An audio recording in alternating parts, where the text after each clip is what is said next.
Good evening, everybody. Ooh, that was almost perfect. That was good. Good to see everyone. We're on week 11 already. That's crazy. Almost done. Just a couple more weeks after this. And we're still not halfway through the book of Genesis, but that's okay. We'll have to speed up in the next session, and we'll see how that goes. So tonight we are going to be in Genesis chapter 12.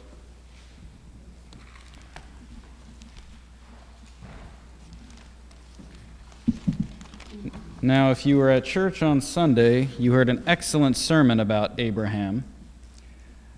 However, the material tonight will be sufficiently different that I think we'll be all right. I think we'll make it.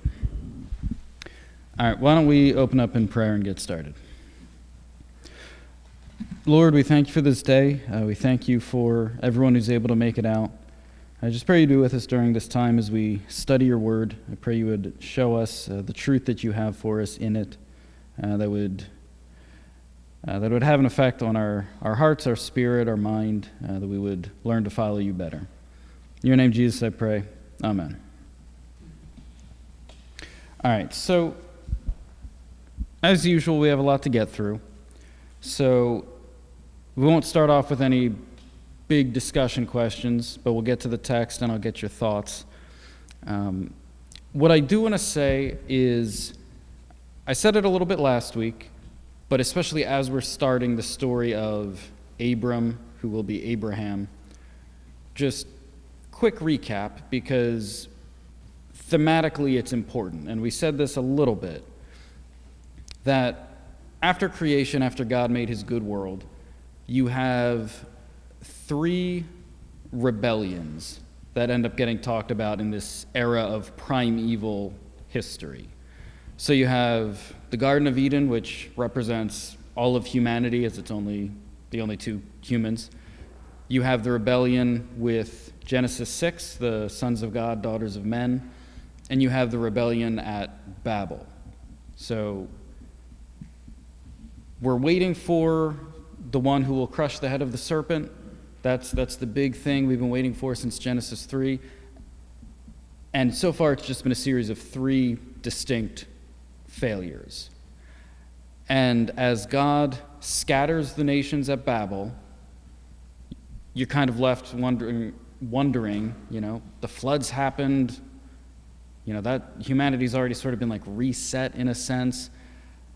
You have Babel, and then what's going to happen next? That's the big idea, because we're still waiting for the promises. We're still waiting for the restoration of the good world. But now everyone's just off scattered. And God, I'm not going to say changes tactics, because he knows what his plan was the whole time. But from our point of view, the story kind of shifts, going from these big, like I said, primeval, like prehistory, these big kind of more vague, like 1,000 years covered in a few verses type texts, to a very particular man and a very particular family, and this is where the rest of the Bible takes us. So we're going to start in Genesis 12. I'm going to read verses 1 through 9. You can follow along and let me know what you think right off the bat. So Genesis 12:1 says, "Now the Lord had said unto Abram, Get thee out of thy country, and from thy kindred, and from thy father's house, unto a land that I will show thee. And I will make of thee a great nation, and I will bless thee, and make thy name great, and thou shalt be a blessing. And I will bless them that bless thee, and curse him that curseth thee. And in thee shall all families of the earth be blessed. So Abraham departed as the Lord had spoken unto him, and Lot went with him. And Abraham was 75 years old when he departed out of Haran. And Abraham took Sarai his wife, and Lot his brother's son, and all their substance that they had gathered, and the souls that they had gotten in Haran.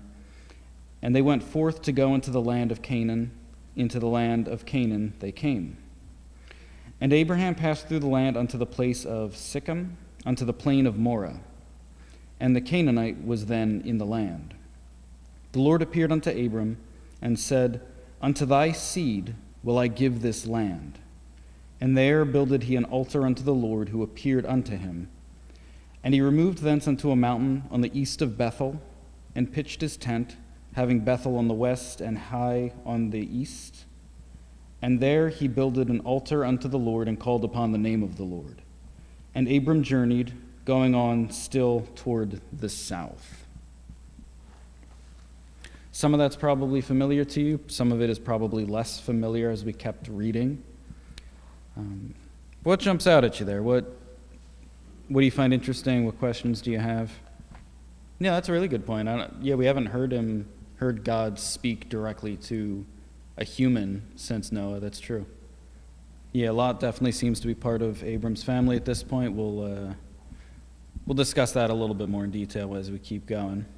All right, so verse 1, you get the call of God. And it's interesting that I guess we probably could have started towards the end of chapter 11 to get a little bit of the background. But Abram is in a city called Ur in Chaldea, so like what will eventually be the Babylon-ish area. So Abraham is, for lack of better terms, he's not a Christian. He's not Jewish yet. There are no Jewish people yet. There's no Moses. There's no law. There's nothing like that. There are no 12 tribes yet. So as far as the text is concerned, he's pagan. We don't know anything else about him. And God calls on him, just a fairly normal guy, but apparently, as God knew, a man of faith who would follow when he was called. God called to Abram, even though Abram probably did not know him. We don't know exactly how God spoke to him. We don't know what that looked like. You don't know if it's a booming, you get a stage light shined on you and James Earl Jones's voice comes through a megaphone. You don't know if it's something like that. I think when we hear, like in the Bible, God said, God spoke to so-and-so, I think that's probably what we picture a lot, but God speaks in countless ways in the Bible. It could have been a dream, a vision, some, even Elijah's still small voice type thing. Like, we just have no idea. But whatever it was more than clear enough for Abram to answer the call. Again, this is a little bit from the end of chapter 11. It's a little unclear when the call of God came in Abram's life, because there was a little bit of travel before he goes to the promised land, before he goes to Canaan. Because we see at the end of chapter 11, look at chapter 11, verse 31. So Terah, Abram's father, took Abram his son, and Lot the son of Haran, his son's son, and Sarai his daughter-in-law, and his son Abram's wife. And they went forth with them from Ur of the Chaldees to go into the land of Canaan, and they came unto Haran and dwelt there.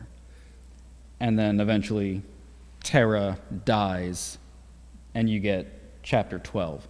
So it's a little fuzzy, the timeline here. I don't know if some people believe that God called Abraham when he's in Ur, and then he takes him, his father, his wife, his nephew, and they end up in Haran, and then after the father dies, he continues on. That kind of shows like a delayed faithfulness, like a partial obedience, because Haran is not where he should be.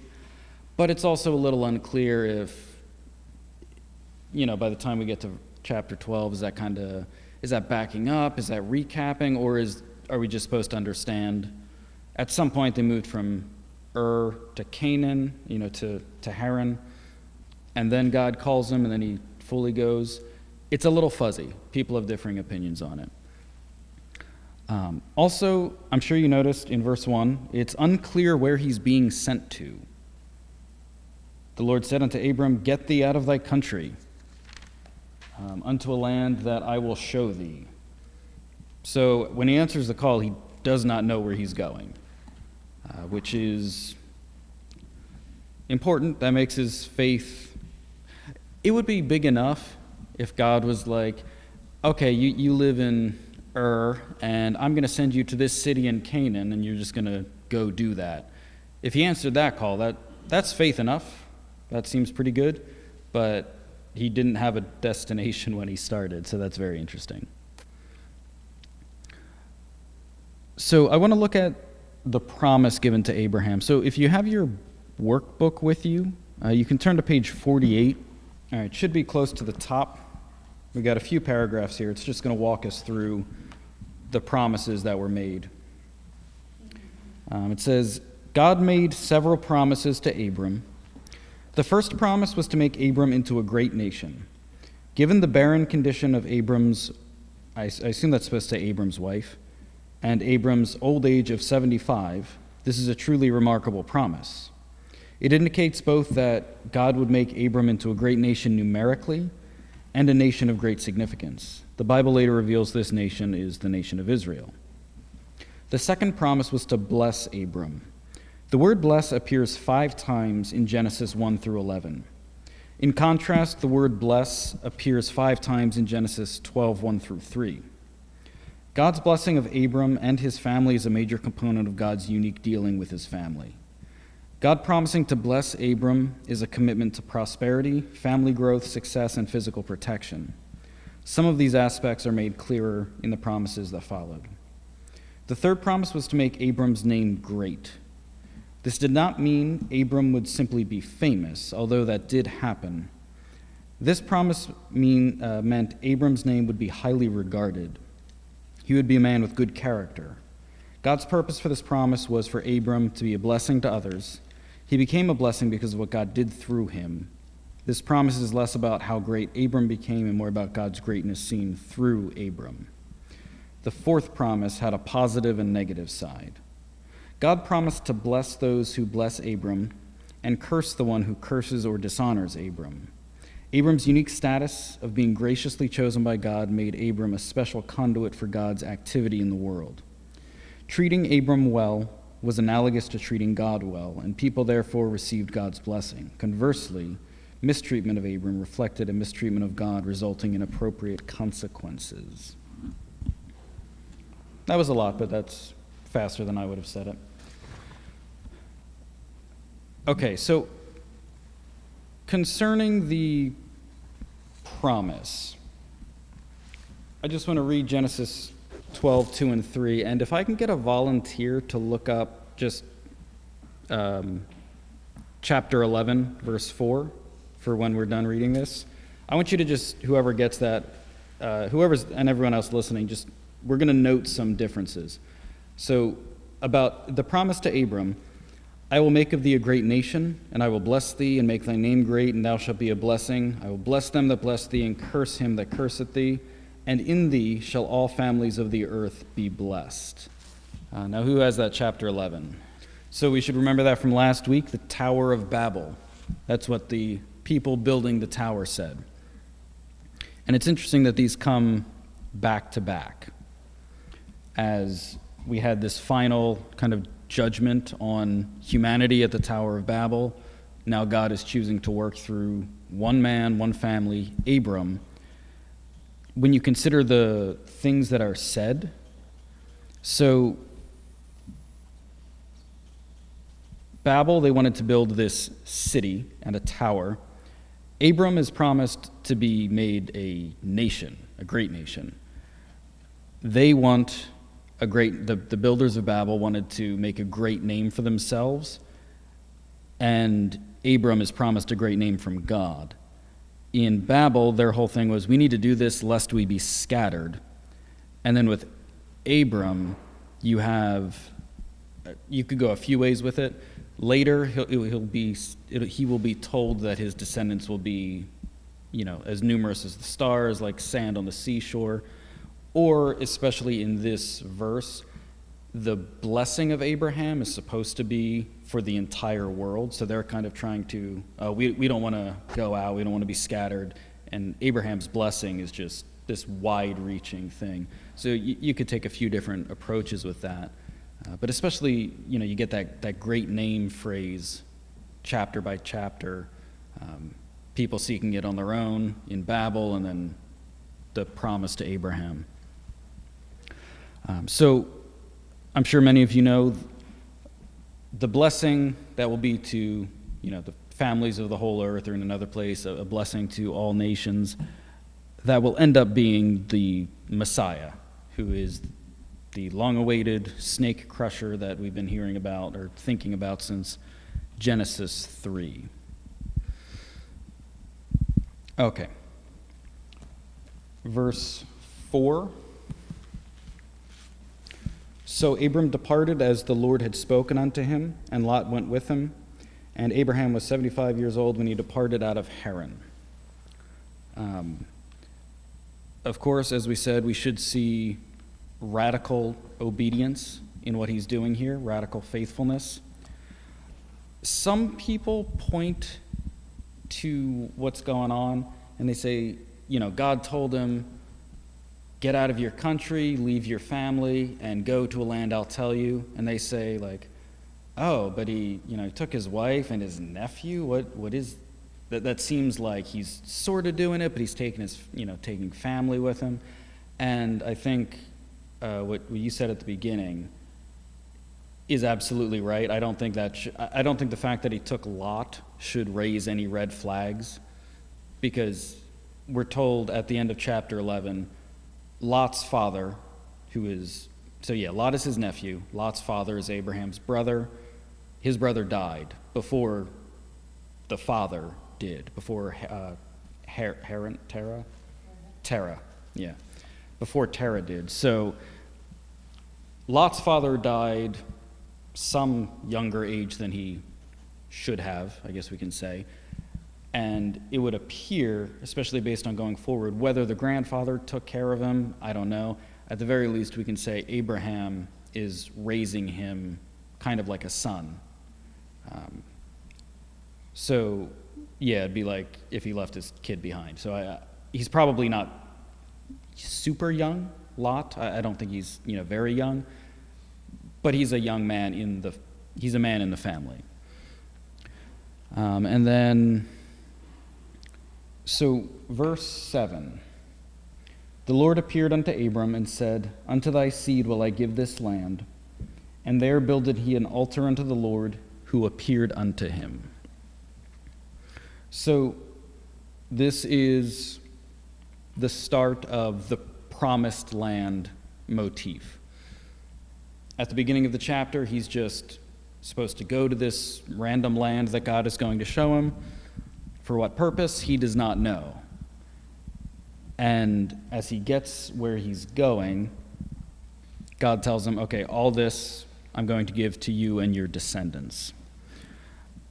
So when we're trying to think of where he is, in verse 8 we get he sets up a tent in a mountain with Bethel on the west, and I'm not sure how you're supposed to pronounce Hai, but I found out it's a variant spelling of Ai, which you might remember from, we haven't studied it, but in Joshua, that's one of the first cities that's the first city they have a defeat at. That's one that they're trying to take in the Promised Land. And if you have any sort of map of Israel, like ancient Israel in your mind, this is basically dead center. He's like right in the middle of the land that's promised to him. So it's interesting that God takes him to a mountain right in the middle of the country, and Abraham sets up an altar. I don't think we have time to get deep into what's called sacred geography, The idea that like certain spiritual beings actually hold some sort of sway over different areas, like the gods of Egypt. Like, okay, you have spiritual demonic beings that have some sort of territorial stuff going on there. You have the Canaanites in this land currently and all their hosts of false deities. And as God promises in the land, he takes them right to the center of it, and you set up an altar to the true God there. So whether Abraham knew it or not, I think there's probably an element of spiritual warfare starting to happen here. Like that's his first step of taking the land, if you will.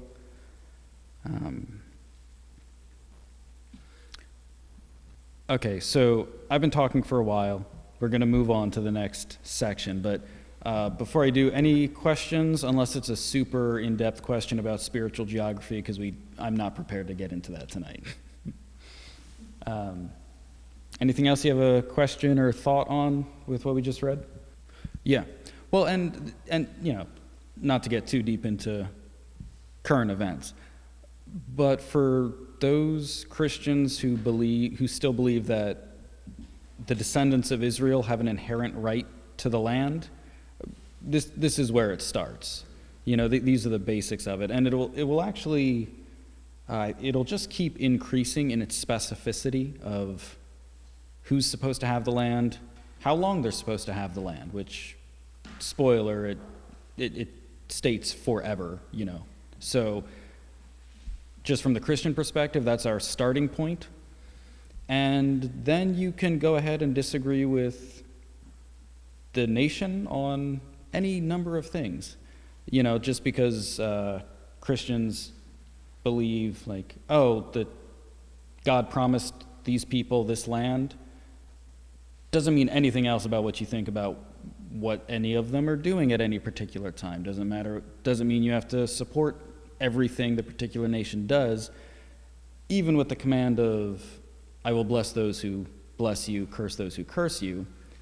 Because, like, read the Old Testament prophets. You can be a man sent from God, talking to Israel, Judah, and still roundly call out their sin. You can still call them to repentance, still, you know, you can still have your valid issues. But I just see it in the text that, oh, they're supposed to have the land at certain points. At times, God takes them away from the land in judgment, you know, like Babylon, for example. Probably Rome. But, yeah, that's where this starts. Okay. We are going to finish out the chapter, so verse 10. This is going to get strange, just heads up. And there were, excuse me. And there was a famine in the land, and Abram went down into Egypt to sojourn there, for the famine was grievous in the land. And it came to pass when he was come near to enter into Egypt, that he said to Sarai his wife, Behold, now I know that thou art a fair woman to look upon.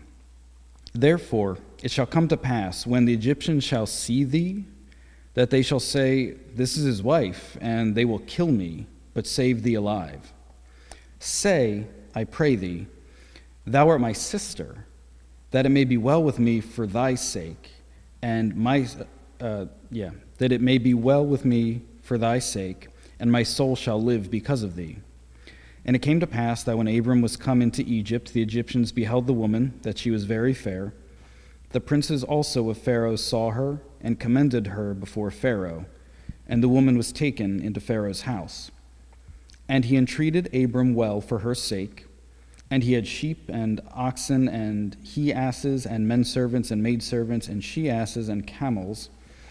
And the Lord plagued Pharaoh and his house with great plagues because of Sarai, Abram's wife. And Pharaoh called Abram and said, What is this that thou hast done unto me? Why didst thou not tell me she was thy wife? Why saidst thou, She is my sister? So I might have taken her to be my wife? Now therefore, behold thy wife, take her and go thy way. Pharaoh commanded his men concerning him, and they sent him away, and his wife, and all that he had. What jumps out at you there? That's a very good question, which I don't think, okay, no. You're not going to start doing research and be like, oh, yeah, of course, on the ancient Egyptian papyri of when you can kill a man and take his wife. There's no cultural thing going on here. There's no special Egyptian custom of we just get to kill guys and take their wife if they're attractive. That's just not a thing. I have speculations, but wow, that's a lot of questions that are not revealed in the text. So, as far as the time span, I would guess not too long, because if you are the Pharaoh of Egypt and you want a woman, I would imagine there wouldn't be a whole lot keeping you from that. Even if you do like a legitimate marriage, or I think you could arrange that pretty easily. So probably not too much time. As far as how he knew, we don't know. So we're going to see a similar event later where the exact same thing happens, basically. And the king is warned in a dream. So you have God directly intervening there. As far as Pharaoh, don't know. Why don't we'll take a step back from it, and then I think that will help unravel some of what we're seeing here. Okay, so let's just back up to verse 10. Very simple. There was a famine in the land. Abram went down into Egypt to sojourn there, for the famine was grievous in the land. All right, so within one chapter, you have Abram's incredible faithfulness following God into this land that is promised to him. So God's going to do all these things. He's going to make him a great nation, great name, all this. Okay, there's a famine. I get it. Do you think Abram should have left? That's a fair question. God called him to Canaan. Doesn't seem like God told him to go to Egypt. Oh, yeah. Egypt proper would be out of the promised land. Because, you still have think about when they left Egypt. Remember, it was supposed to be 2 weeks from Egypt to the promised land. So there's a pretty good stretch of desert in there. It does, but it raises an interesting question. Because all within one chapter, you have God calling him to Canaan, and then him leaving Canaan. So at the very least, it should raise some suspicions. Look in your workbook on page 50. All right, should be around the top of the page. It says, God's providential protection of Abram, despite Abram's own poor decisions, highlights God's consistently faithful character. God keeps his promises no matter what. The promises God gave to Abram were tremendous blessing, but the promises were valuable only because God made the promises. Abraham's relationship with God made the promises meaningful. When the famine came, the land didn't look like such a great place to live.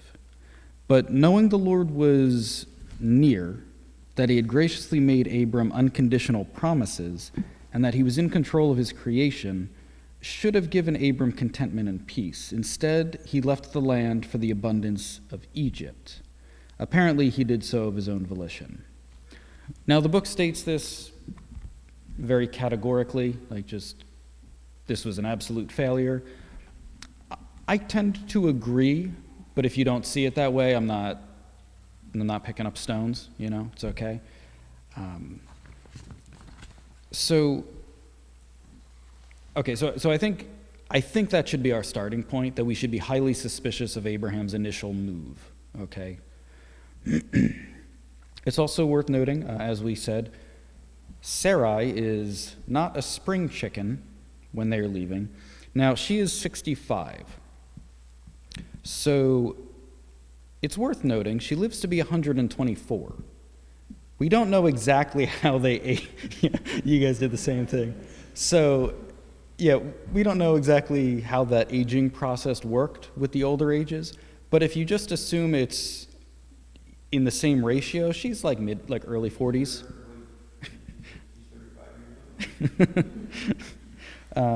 So yeah, that's okay. Well, again, I have no idea. Like, I'm just guessing she's roughly early 40s in the ratio. I have no idea. Okay, so, and then besides questioning Abram's motive in leaving, like, should he have left, the question that came up in different forms, like verse 12, therefore it shall come to pass, when the Egyptians shall see thee, that they shall say, this is his wife, and they will kill me, but they will save thee alive.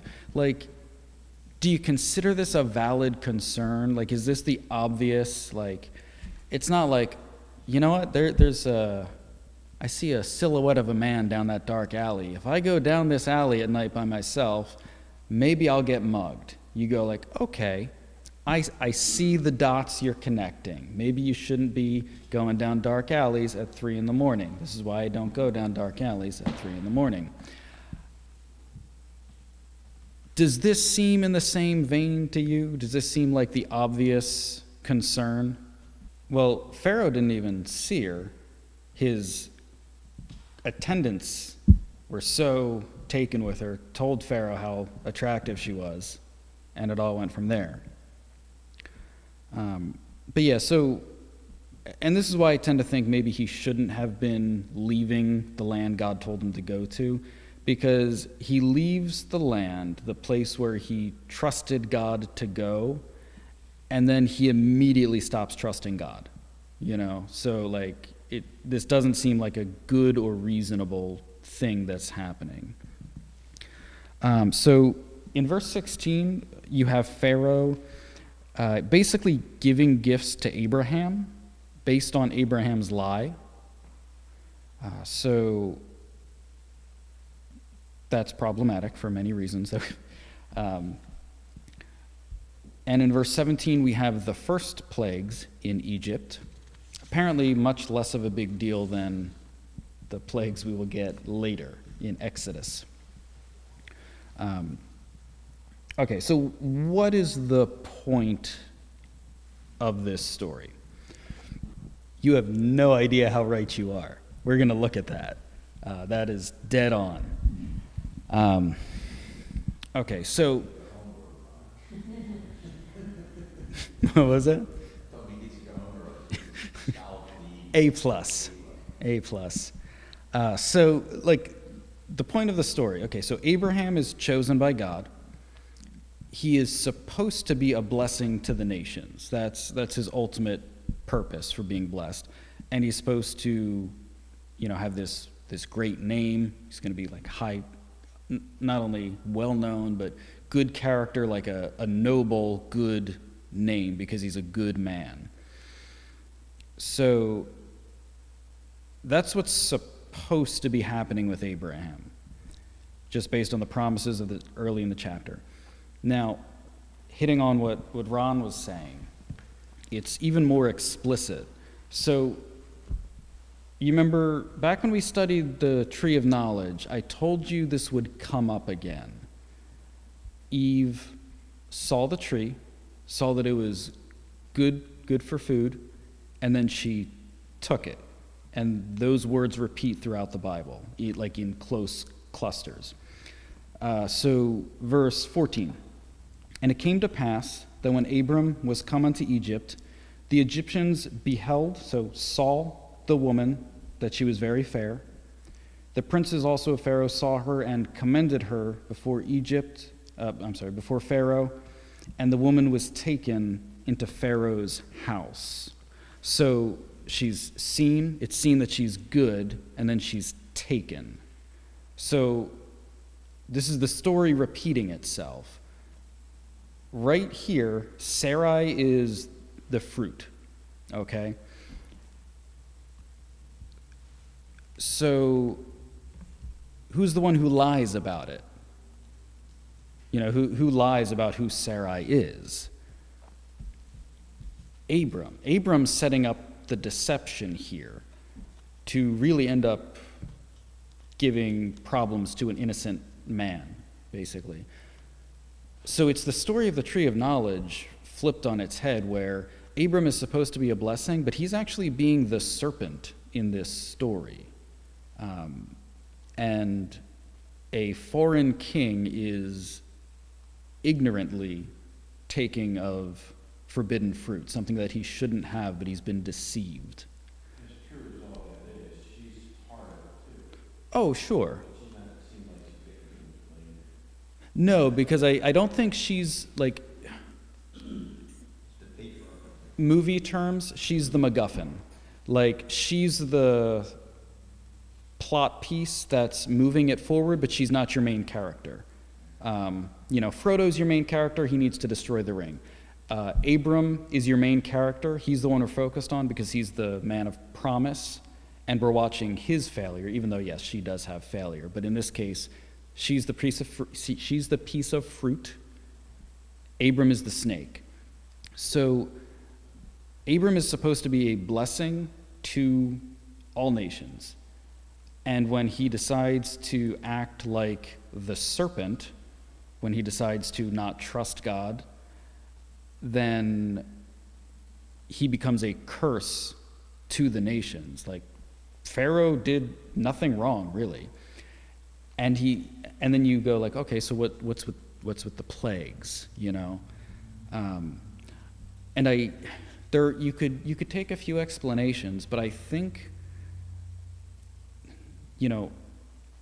God chose Abram in chapter 12, and immediately you see the consequences of God choosing to partner with sinful man.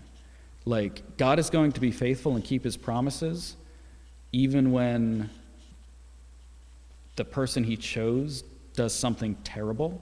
Like, in any way you shake this out, Abram is very much at fault. And God is faithful to him. And I guess you could say, he didn't allow Pharaoh to sin by, having the plagues. And we don't know the nature of the plagues. We don't know what they looked like. I don't know if they looked anything, definitely not severe as the book of Exodus. But yeah, Abram is supposed to be a blessing to the nations. He acts like the serpent and becomes a curse to the nations. And he gets rebuked by a Gentile king. So there's a lot going on there. Okay, 15 minutes left. And we are going to cover the next chapter. There's not a lot going on in the next chapter. It's a short chapter. I'm just going to read it. I'm going to get your thoughts. I'm going to guess there's not going to be a ton of thoughts because there's not a lot going on, but it sets us up for next week. Chapter 13, verse 1. And Abram went up out of Egypt, he and his wife, and all that he had, and Lot with him, into the south. And Abram was very rich in cattle, in silver, and in gold. And he went on his journeys from the south even to Bethel, unto the place where his tent had been at the beginning, between Bethel and Ai, unto the place of the altar which he had made there at the first. And there Abram called on the name of the Lord. And Lot also, which went with Abram, had flocks and herds and tents. And the land was not able to bear them, that they might dwell together, for their substance was great, so that they could not dwell together. And there was a strife between the herdmen of Abram's cattle and the herdmen of Lot's cattle, and the Canaanite and the Perizzite dwelled in the land. Abram said unto Lot, Let there be no strife, I pray thee, between me and thee, and between my herdmen and thy herdmen, for we are brethren. Is not the whole land before thee? Separate thyself, I pray thee, from me. If thou wilt take the left hand, then I will go to the right. Or if thou depart to the right hand, I will go to the left. And Lot lifted up his eyes, and beheld all the plain of Jordan, that was well watered everywhere, before the Lord destroyed Sodom and Gomorrah. Spoiler alert. Even as the garden of the Lord, like the land of Egypt, as thou comest unto Zoar. Then Lot chose him all the plain of Jordan, and Lot journeyed east, and they separated themselves the one from the other. Abram dwelled in the land of Canaan, and Lot dwelled in the cities of the plain, and pitched his tent toward Sodom. But the men of Sodom were wicked and sinners before the Lord exceedingly.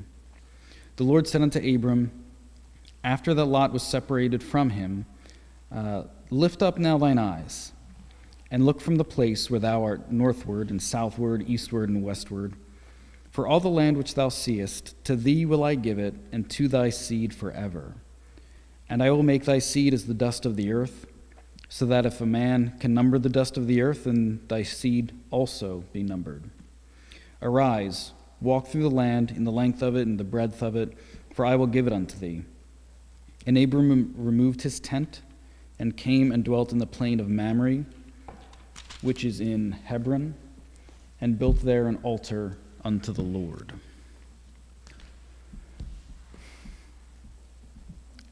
Fairly straightforward chapter, but anything that jumped out at you there?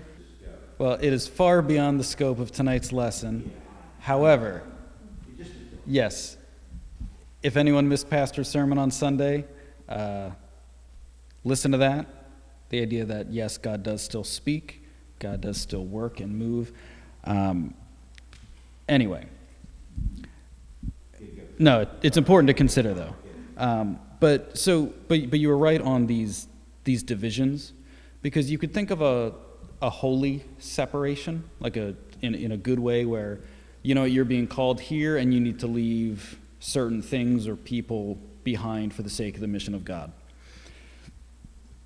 However, like whenever if you grew up in Sunday school hearing about, like, I don't know why they would talk about the division of the land between Lot and Abram, but if you just think of him as like, oh, well, it's his nephew, like, who cares? Not a big deal. Well, he was probably more like his son, like, yes, he was his brother's son, but his father had died. Abram had taken him with him as he left Ur of the Chaldees, and they traveled together. And so when you consider him more like a son than a nephew, the fact that they can't get along is worse. So this sets up this story just sets up major conflict for Abram as the story goes forward, and that will become obvious. But you've seen, like, really, I think this is the curse bearing itself out, especially the curse to Eve, where we talked about the sorrow that comes with, like, family relation, basically, and some of it, it's not, like we talked about in depth, it's not pain in childbirth, it's sorrow in bearing children. It's like the family struggle, the thing that was supposed to be unified, because you get family division from the start. You get Cain and Abel, you get the lines of Cain and the lines of Seth just going off in radically different directions. Then you get the sin of Ham, Noah's son, who is cursed and goes off. You get the scattering of all families at Babel. And then Abram follows God in faithfulness and eventually ends in division with Lot, and it will continue with Abraham's sons going forward when you have Isaac and Ishmael in future text. So yeah, I don't think this is insignificant. But a few things I do want to point out about the text. So notice verse 4. So he went unto the place of the altar which he had made there at first, and there Abram called on the name of the Lord. It's worth noting this is the first time we are told that Abram called on the name of the Lord. And we talked about with the sons of Seth that calling on the name of the Lord is a Hebrew phrase for, like, formal liturgical worship of some kind. So he has an altar, he's worshiping in that way. So he did sin in Egypt, but then he goes straight back to God, and I think that's important about the character of Abraham. Verse 11, Lot chose him all the plain of Jordan, and Lot journeyed east. That should foreshadow for you. We have said this whole time, beware of going east. Okay, so east is when Adam and Eve are exiled from Eden, they go east. Cain is exiled, he goes east. Lot, which is going to be very problematic, chooses the land to the east, and the big bad of the east, if you will eventually be Babylon. So, whenever the east is mentioned, just always be on alert in the Bible. And verse 15 and 16, we already talked about this in the previous chapter, but we do see the promise expanded. This is where he says, in chapter 12, Abram was promised the land, but verse 15, the land which thou seest, to thee will I give it, and to thy seed forever. I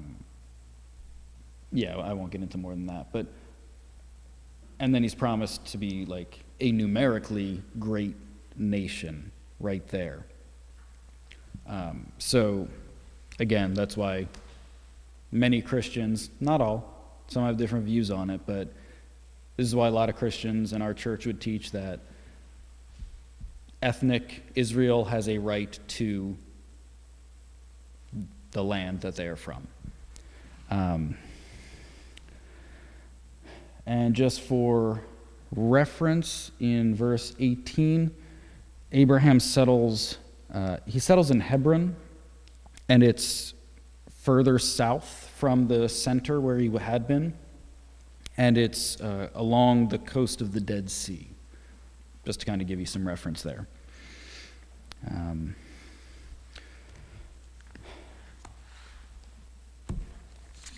Okay, so, that's basically the lesson. The call of Abraham is extremely important. Like we said, it is kicking off just the Bible. It's kicking off the whole rest of the story. The rest of the Old Testament is almost entirely concerned with the descendants of Abraham and, then Jesus. So that's pretty much where the story goes.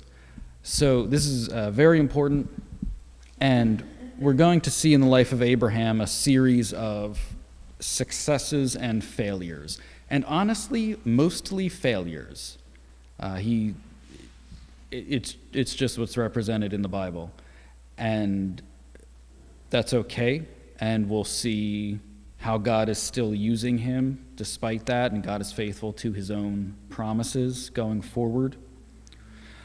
So I don't think we've really talked about it this season.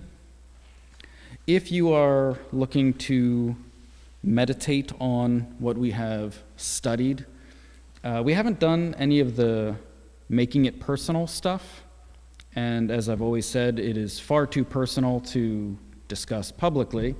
But on page 53, if you're looking to just give further thought and consideration to the story of Abram, the questions that they ask are very solid. So like question 19, just, you can think about if you want. Describe a time when you responded wrongly to God's faithfulness. What were the contributing circumstances or motivations that tempted you to respond as you did? Question 20, describe a time when you responded correctly to God's faithfulness. What evidenced your correct response? How would you finish the following statements? God has demonstrated his faithfulness to me by, I will in turn demonstrate my faithfulness to God by. I thought they were extra insightful questions if you were looking to consider some of the premises of the life of Abram in your own life. So that's it. Any questions? Anything else we need to say? Yeah, I would guess the latter. But yeah, no, I did miss that. For some reason, I thought it was after Egypt. That was the first time. But good catch. You're 2 for 2 tonight. You're crushing it. All right. Why don't we close in prayer and we can get going. Lord, thank you for this evening. We thank you for this time in your word. I know some of it is tricky for us to wrap our heads around, I just pray you would help us to understand what you would have for us, even if we just consider the simple idea of your faithfulness, your leading and guidance.